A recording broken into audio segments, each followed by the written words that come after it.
Good morning. मैं doctor Shubhra Tiwari, सहायक आचार्य भौतिक शास्त्र, राजकीय महाविद्यालय सिरोही, राजस्थान। आज हम बीएससी सेकेंड ईयर फिजिक्स का फर्स्ट पेपर थर्मोडायनामिक्स में अगला टॉपिक पढ़ेंगे, थर्मल रेडिएशंस।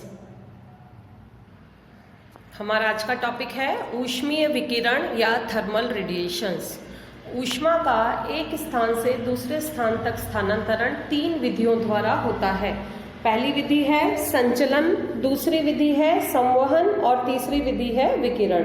तो ऊष्मा का स्थानांतरण करने के लिए 3 विधियों से ऊष्मा का स्थानांतरण हो सकता है। इसमें से संचलन और संवहन के द्वारा ऊष्मा का स्थानांतरण करने के लिए माध्यम की आवश्यकता होती है, लेकिन विकिरण द्वारा निर्वात में भी ऊष्मा का स्थानांतरण कर सकते हैं। उसके बाद हमें कुछ डेफिनेशंस पढ़नी है। पहला है ऊष्मीय विकिरणों का ऊर्जा घनत्व, energy density of thermal radiations. किसी बिंदु के चारों ओर एकांक आयतन में विद्यमान कुल ऊर्जा को उस बिंदु पर ऊष्मीय विकिरणों का ऊर्जा घनत्व कहते हैं। इसे जूल प्रति घन मीटर या अर्ग प्रति घन सेंटीमीटर में लेते हैं। तो हम ऊष्मीय विकिरणों का ऊर्जा घनत्व डिफाइन करने के लिए किसी बिंदु के चारों ओर एकांक आयतन में विद्यमान कुल ऊर्जा को हम उस बिंदु का ऊष्मीय विकिरणों का ऊर्जा घनत्व कहते हैं, और इसे एमके सिस्टम ऑफ यूनिट में जूल पर मीटर क्यूब और सीजीएस सिस्टम ऑफ यूनिट में अर्ग्स पर सेंटीमीटर क्यूब में नापा जाता है। अगला टॉपिक है उत्सर्जन क्षमता। प्रत्येक उष्ण वस्तु अपने पृष्ठ से विकिरण उत्सर्जित करता है। उत्सर्जित विकिरण पृष्ठ की प्रकृति और ताप पर निर्भर करता है। कोई भी गर्म वस्तु कितनी विकिरण उत्सर्जित करेगी, ये उस विकिरण उसके पृष्ठ की प्रकृति और ताप पर निर्भर करता है। तो किसी पृष्ठ के एकांक क्षेत्रफल से प्रत्येक सेकंड उत्सर्जित विकिरणों को उस पृष्ठ की उत्सर्जन क्षमता कहते हैं। किसी भी पृष्ठ से एकांक क्षेत्रफल से प्रति सेकंड कितनी विकिरण उत्सर्जित हो रही है, उसे उस पृष्ठ की उत्सर्जन क्षमता कहते हैं। अगला है वर्णपटीय उत्सर्जकता या वर्णपटीय उत्सर्जन क्षमता, स्पेक्ट्रल इमिसिव पावर। किसी पृष्ठ के एकांक क्षेत्रफल द्वारा 1 सेकंड में तरंग दैर्ध्य लैम्डा और लैम्डा प्लस डी लैम्डा के बीच उत्सर्जित ऊष्मीय ऊर्जा को उस पृष्ठ की वर्णपटीय उत्सर्जकता कहते हैं। इसे ई लैम्डा द्वारा व्यक्त किया जाता है। तो एकांक क्षेत्रफल वाले पृष्ठ द्वारा 1 सेकंड में उत्सर्जित कुल ऊर्जा ये डिफाइन की जाती है। टोटल कुल ऊर्जा निकाल रहे हैं तो वेवलेंथ लैम्ड 0 टू इन्फिनिटी तक इंटीग्रेट करते हैं। तो integration from 0 to infinity E lambda d lambda. फिर है ऊर्जा फ्लक्स। किसी एकांक क्षेत्रफल को प्रति सेकंड अभिलंबवत प्राप्त होने वाली कुल विकिरणों को ऊर्जा फ्लक्स कहते हैं। किसी भी एकांक क्षेत्रफल को प्रति सेकंड कितनी ऊष्मीय विकिरण प्राप्त हो रही है, उसे ऊर्जा फ्लक्स कहते हैं। अब है कृष्णिका और कृष्णिका विकिरण, black body and black body radiation. वह पिंड जो अपने पृष्ठ पर आपतित संपूर्ण विकिरणों को, चाहे उसकी तरंग दैर्ध्य कुछ भी हो, पूर्ण अवशोषित कर लेता है, उसे हम कृष्ण पिंड कहते हैं।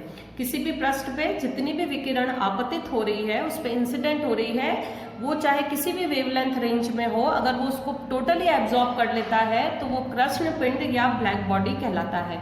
अर्थात किसी पृष्ठ का अवशोषण गुणांक सभी तरंग दैर्ध्यों के लिए एकांक हो तो उस पृष्ठ को कृष्णिका कहते हैं। सभी तरंग दैर्ध्यों के लिए उसका अवशोषण गुणांक, मतलब वो सभी तरंग दैर्ध्यों को पूर्ण रूप से अवशोषित कर लेता है, तो उसे ब्लैक बॉडी कहते हैं।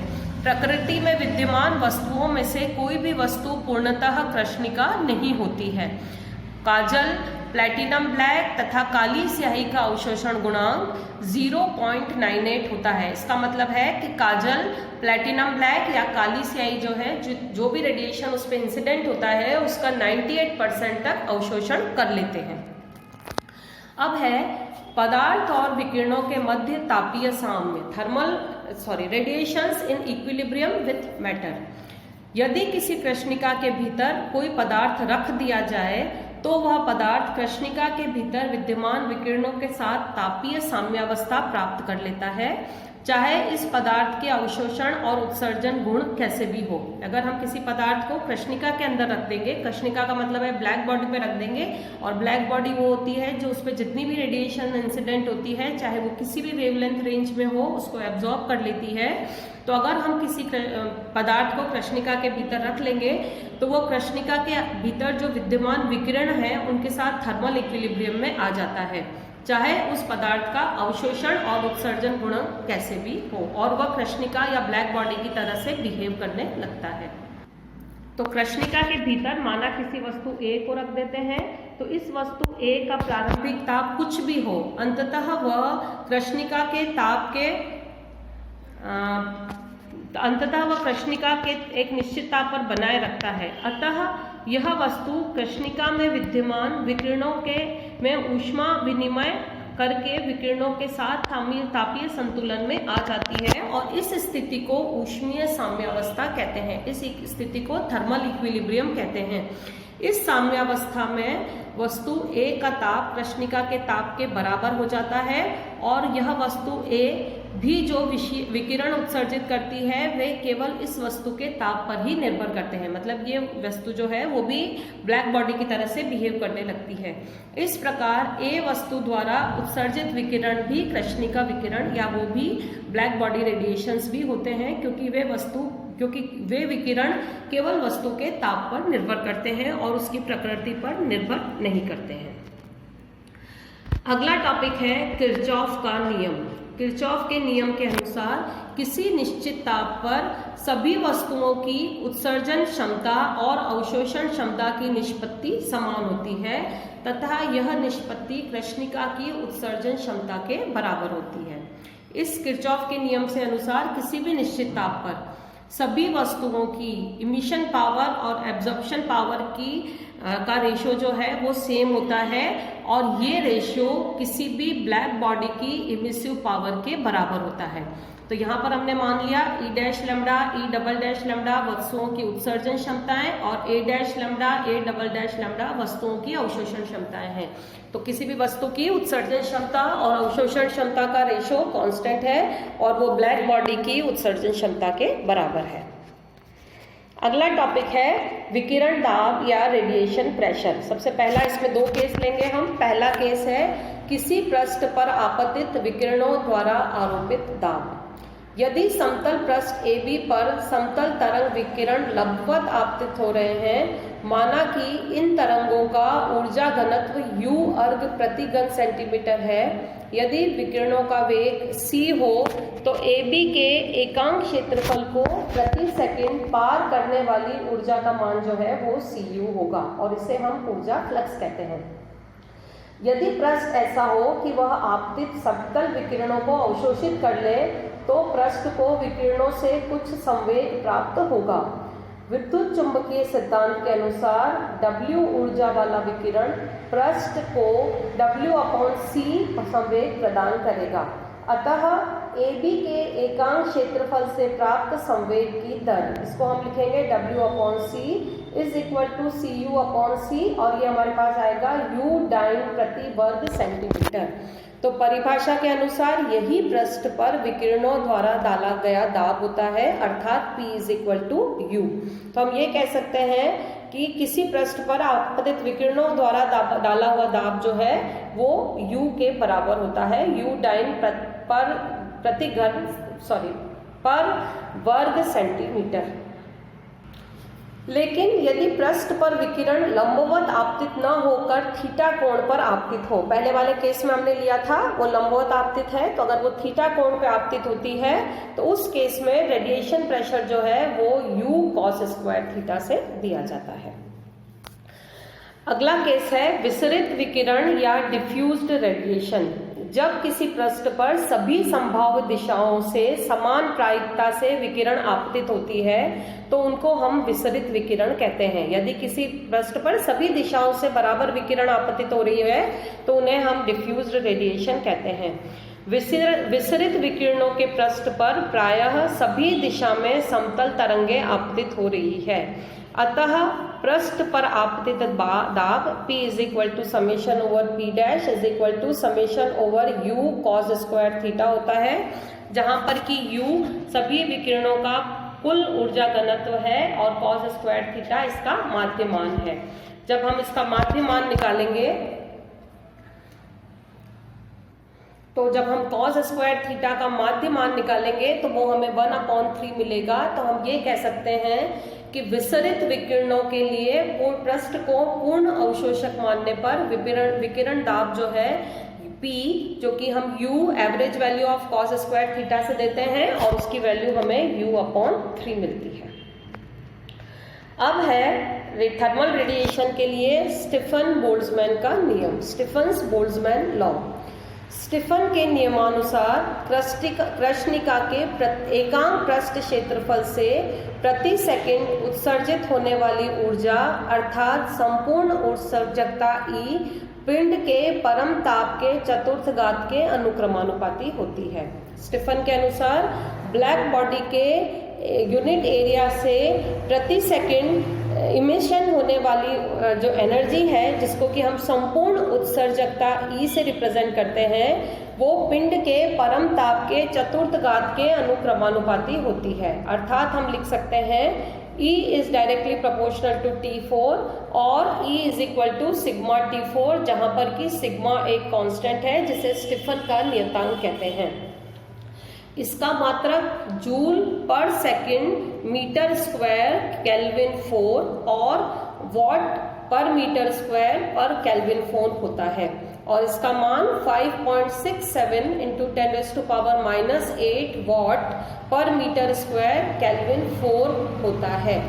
इस नियम के अनुसार किसी कृष्ण पिंड का परम ताप दुगना करने पर उसकी उत्सर्जन की दर, उसकी ऊष्मा को उत्सर्जित करने की दर 2⁴ अर्थात 16 गुना और परम ताप 3 गुना करने पर उत्सर्जन की दर 3⁴ अर्थात 81 गुना हो जाती है।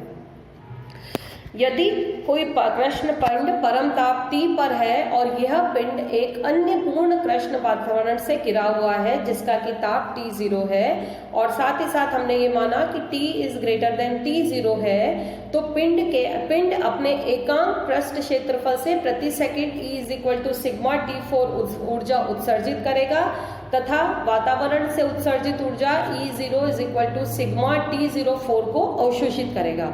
तो अतः कृष्ण पिंड के एकांक पृष्ठ क्षेत्रफल से प्रति सेकंड उत्सर्जित कुल ऊर्जा इज इक्वल टू होगी E माइनस E0, क्योंकि E ऊर्जा तो वो उत्सर्जित करेगा और E0 ऊष्मा वो अवशोषित करेगा। तो इसको हम लिख सकते हैं sigma T4 minus sigma T04 is equal to sigma T4 minus T04।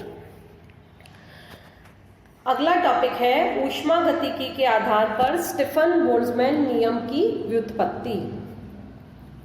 माना कि एक कक्ष में नियत ताप T पर विकिरण भरा हुआ है। इन विकिरणों का ऊर्जा घनत्व U और दाब P है।